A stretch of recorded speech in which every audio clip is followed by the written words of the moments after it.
Artėjant šventoms Velykoms pasigaminkime švenčių stalui puikų velykinį pyragą. Įpilame 80 ml šilto pieno, šaukštą cukraus, 7 gramų mielių pakelį, šaukštą miltų.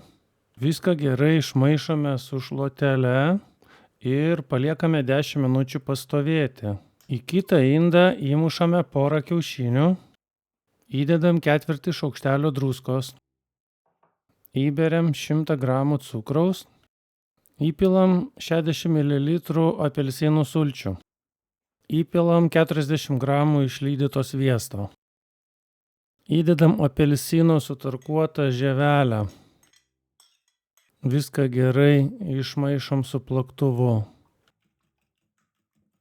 Kol ruošiame šios ingredientus, mielės subrendo ir mes jas dadedam į paruoštą mūsų mišinį. Ir viską gerai išmaišome. Dabar į paruoštą mišinį pridedame miltų.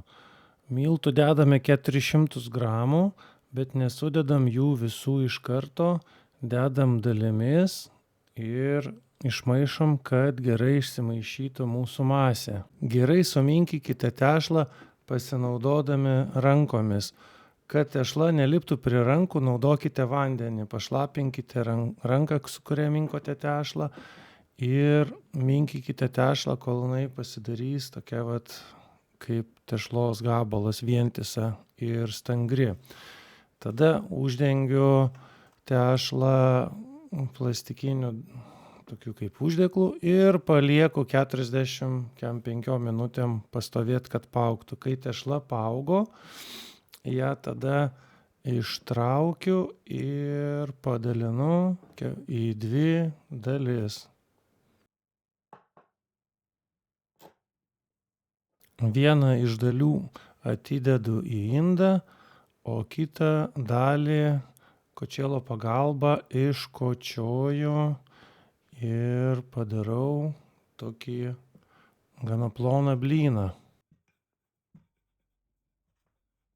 Iškočiotą tešlos lakštą padengiu sviesto sluoksniu. Toliau padengtą sviestu tešlos lakštą padengiu razinų sluoksniu. Ta lakštą gražiai ir kantriai susuku į tokį kaip ir ritinėlį ir tą ritinėlį atidedu į šalį. Toliau taip pat padarau su antru tešlos gabalu, jį irgi su kočėlu iškočioju į ploną tokį tešlos lakštą. Ir antrą tešlos lakštą taip pat padengiu sluoksniu sviesto. Ir vėl ateina razino eilė, jas vėl gražiai išdėlioju ant antro tešlos lakšto. Tada imu prieš tai jau suvyniotą rulonėlį su pirmu lakštu ir jį įvynioju į antrą tešlos lakštą, taip gražiai, ir kraštus užklijuoju, kad jie nebūtų atsivėpę.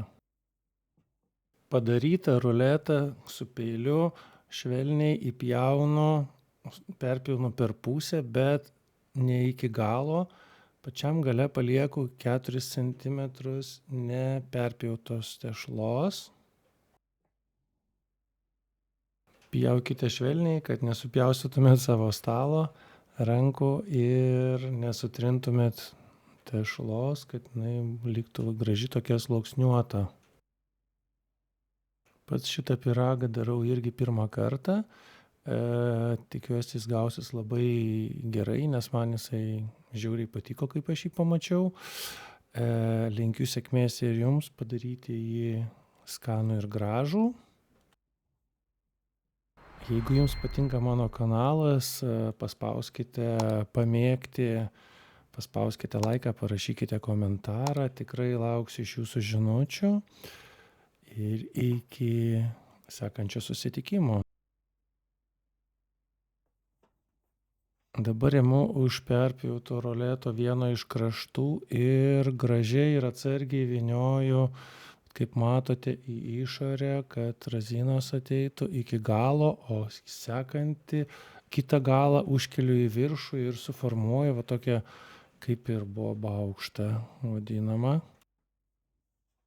Paruoštą pyragą dedu į sviestu išteptą savo formą, uždengiu vėl plėvele ir palieku dar 40-60 minučių pastovėti. Kai matote, išaugo labai gražiai. Dedu į 170 laipsnių kaitintą orkaitę ir kepu 35-40 minučių. Iškeptą gaminį apibarstau cukraus pudrą. Nu ir vat, kas gavosi, matote. Mano namiškiai bus pradžiuginti per Velykų šventę šiuo nuostabiu pyragu. Pradžiuginkite ir jūs savo artimuosius.